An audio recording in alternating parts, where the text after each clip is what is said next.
ছুটির দিন।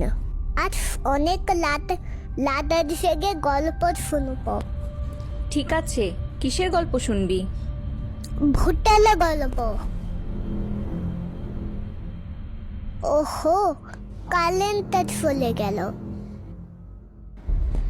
জানিস, আমাদের ছোটবেলায় ঘরে ঘরে এত কারেন্ট ছিল না। তখন রাতের বেলা গাছে গাছে ভূত ঝুলে থাকতো, আর সুযোগ পেলেই জানালা দিয়ে হাত বাড়িয়ে ছোট বাচ্চাদের ধরে নিয়ে যেত।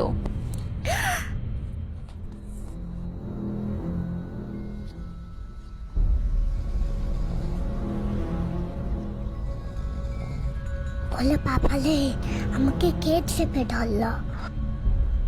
নিশ্চয়ই ভূত আমাকে ধরতে এসেছে। কি করলি?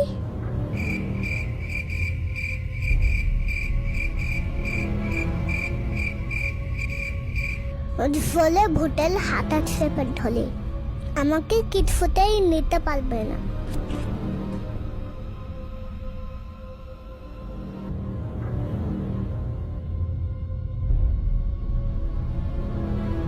ছোট্টু, আমার হাতটা ছাড়, ব্যথা পাচ্ছি।